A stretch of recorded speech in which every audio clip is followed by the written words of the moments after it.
যে ওষুধটি নিয়ে আলোচনা করব বা যে ওষুধটির রিভিউ করব আপনারা স্ক্রিনে দেখতে পাচ্ছেন। ওষুধটির নাম হচ্ছে অ্যানকর। এটি একটি 2.5 mg ট্যাবলেট জাতীয় ওষুধ। আর এই ওষুধটির উপাদানের মধ্যে রয়েছে বিসোপ্রোলল। আর এই ওষুধটি উৎপন্ন করেছে বাংলাদেশের সুনামধন্য ওষুধ কোম্পানি অ্যারিস্টো ফার্মা লিমিটেড। এখন আসুন যে অ্যানকর এই ট্যাবলেটটির আসলে কার্যকারিতা কি, অর্থাৎ কোন কোন রোগের ক্ষেত্রে ওষুধটি নির্দেশিত, সেটি আমি আপনাদের বলে দিই।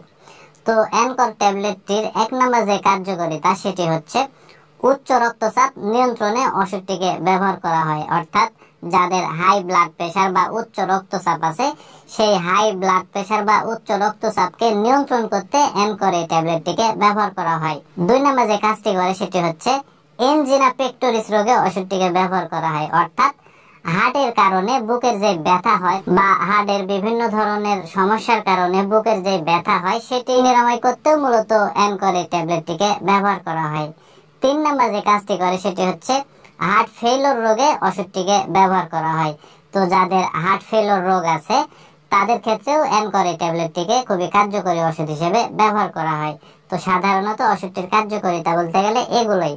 এবার আসুন যে অ্যানকর এই ট্যাবলেটটির আসলে সেবন বিধি কি সেটা আমি আপনাদের বলে দিই। তো যারা প্রাপ্তবয়স্ক তাদের ক্ষেত্রে যেটি স্বাভাবিক মাত্রা সেটি হচ্ছে অ্যানকর 2.5 mg একটি করে ট্যাবলেট প্রতিদিন একবার খেতে হবে বা শুরু করতে হবে এইভাবে।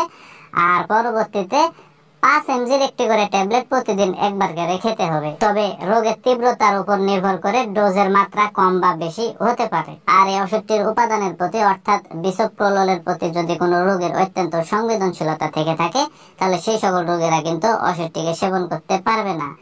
আর অ্যানকর এই ট্যাবলেটটির আসলে পার্শ্ব প্রতিক্রিয়ার কথা যদি বলতে যাই তাহলে ক্লান্তি হতে পারে, ঘুম ঘুম ভাব হতে পারে, ডায়রিয়া হতে পারে, কোষ্ঠকাঠিন্য হতে পারে, বমি বমি ভাব হতে পারে, হৃদস্পন্দন কমে যেতে পারে ইত্যাদি। তো সাধারণত এগুলোই হচ্ছে ওষুধটির পার্শ্ব প্রতিক্রিয়া।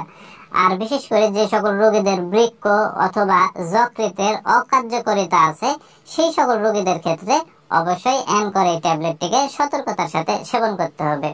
আর যারা গর্ভবতী এবং স্তন্যদানকারী মায়েরা আছে সেই সকল মায়েদের ক্ষেত্রে ওষুধটিকে সেবন করা উচিত নয়। তবে কোনো কারণে যদি ওষুধটিকে সেবন করার খুব প্রয়োজন পড়ে যায় সেক্ষেত্রে কোনো বিশেষজ্ঞ চিকিৎসকের সাথে পরামর্শ করে সতর্কতার সাথে অ্যানকর এই ট্যাবলেটটিকে ব্যবহার করতে হবে। আর অ্যানকর এই ট্যাবলেটটি বাংলাদেশের যে কোনো ফার্মেসিতে বা ওষুধের দোকানে একটু খোঁজখবর নিলে অতি সহজেই পাওয়া যাবে। তো বন্ধুরা, যাদের উচ্চ রক্তচাপ আছে, যাদের হার্টের বিভিন্ন সমস্যার কারণে বুকের ব্যথার সমস্যা আছে, যাদের হার্ট ফেলিওর রোগ আছে সেই সকল রোগীরা কোনো বিশেষজ্ঞ চিকিৎসকের সাথে পরামর্শ করে অ্যানকর এই ট্যাবলেটটিকে ট্রাই করে দেখা যেতে পারে। ইনশাআল্লাহ ভালো রেজাল্ট এই ওষুধ থেকে পাওয়া যাবে।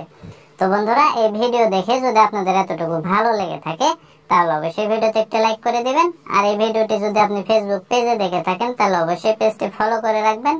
আর ইউটিউব চ্যানেলে যদি দেখে থাকেন তাহলে অবশ্যই চ্যানেলটি সাবস্ক্রাইব করে রাখবেন আরো নতুন নতুন ওষুধের রিভিউ পেতে। ধন্যবাদ সবাইকে।